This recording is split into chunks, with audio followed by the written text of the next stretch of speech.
A $140 billion medical device company, 56,000 employees across 79 countries, over 200,000 systems, servers, and devices, all wiped, not encrypted for ransom, wiped, gone. This morning, an Iranian hacktivist group called Handala claimed responsibility for what might be the most significant cyber attack connected to the current Iran conflict. Their target, Stryker Corporation, one of the biggest medical technology companies on the planet. And this wasn't ransomware. They didn't want money, they wanted destruction. Let's break down exactly what happened, who Handala is, why Stryker was the target, and what this means for every organization connected to the defense industrial base.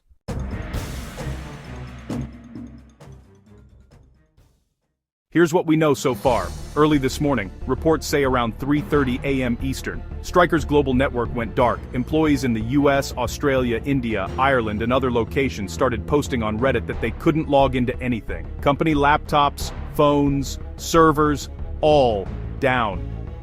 Stryker's internal login pages and admin portals were defaced with the logo of Handala.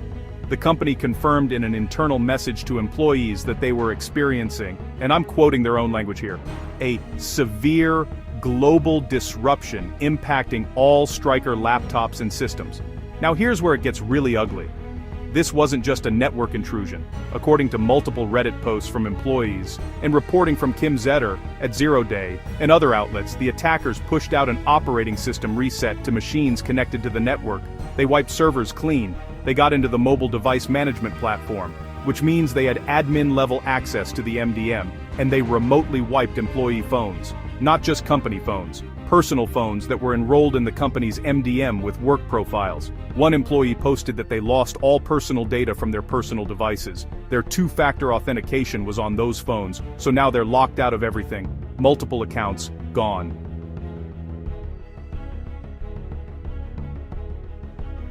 Handala claims they hit over 200,000 systems and exfiltrated 50 terabytes of data. Now take threat actor claims with appropriate skepticism. They always inflate numbers, but the observable impact here is real. Stryker's own statement confirms a global disruption to their Windows environment, and the employee reports are consistent with a large-scale wiper deployment. So, who is Handala? The name comes from a famous Palestinian political cartoon character created in 1969, a 10-year-old refugee boy, always drawn with his back turned to the viewer. It's a symbol of Palestinian defiance. The hacker group adopted that name and that symbolism deliberately. Handala has been active since at least December 2023. Multiple threat intelligence firms, Palo Alto's Unit 42, Halcyon, Sophos, Intel 471, have linked this group to Iran's Ministry of Intelligence and Security, or MOIS. They're not freelancers, they're state-aligned. Their playbook is different from what you see with Russian ransomware gangs. Groups like Lockbit or Black Cat want money. They encrypt your data and negotiate a ransom. Handala uses wiper malware. They don't want your Bitcoin, they want your infrastructure gone. That's a fundamentally different threat model. And Handala specifically targets multinational corporations with ties to the US military or the Israeli tech sector. They maintain a public target list on their website. They've previously claimed attacks against Israeli energy companies, oil and gas organizations across the Middle East, and Jordan's fuel systems. Here's the critical context. On February 28th, the US and Israel launched joint military strikes against Iran. Operation Epic Fury on the US side, Operation Roaring Lion on the Israeli side. Since then, Iranian-aligned cyber activity has exploded. Palo Alto estimates around 60 individual hacktivist groups are currently active. DDoS attacks, data exfiltration, website defacements, wiper deployments, all escalating rapidly. Handala specifically cited the US bombing of a girls' school in the Iranian city of Manab as their motivation for the Stryker attack. That strike reportedly killed over 170 people, mostly children. Whatever your position on the conflict, that's the stated motivation driving these operations. Why would Iranian hackers target a company that makes hospital beds and surgical equipment?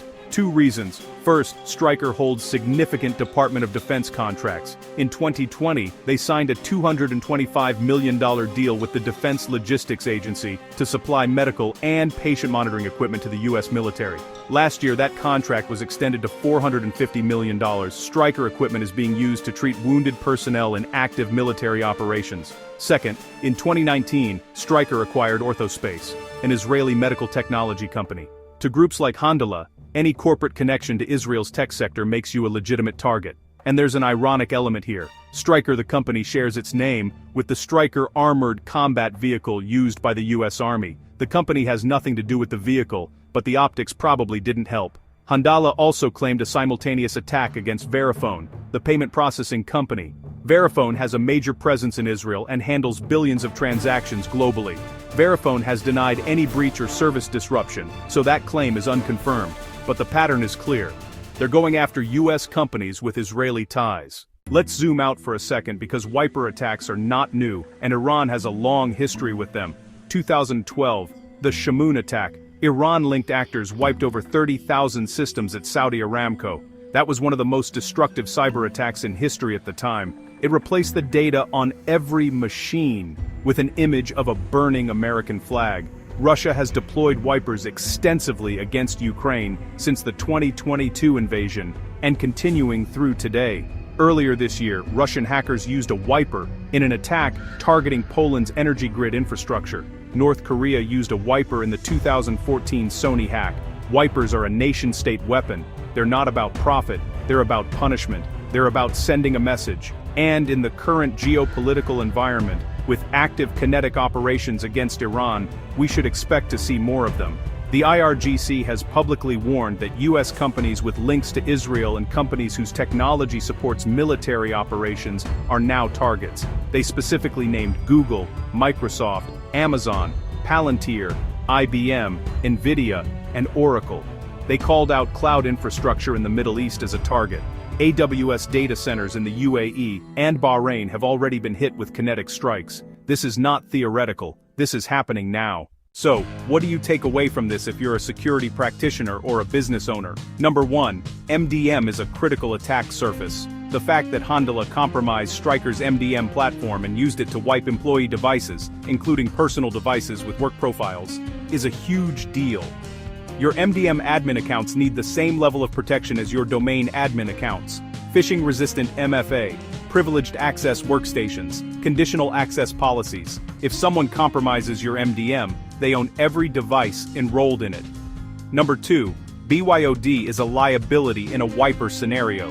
Those employees who had their personal phones wiped, they lost personal photos, personal data, their authenticator apps, everything.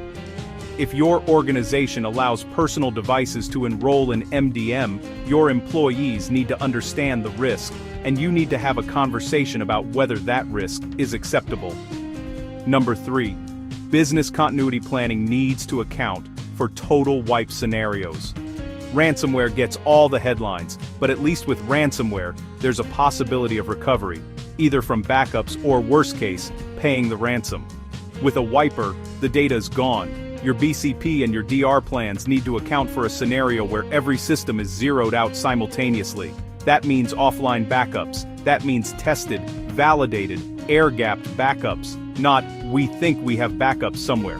Number 4, if you're in the defense industrial base, you are a target. Stryker isn't a weapons manufacturer. They make medical devices, but their DoD contracts and their Israeli acquisition put them squarely in the crosshairs. If your company holds CUI, you are a target. Please like and subscribe to this channel. This is Rob from Infosec Fortress. Have you checked your backups lately?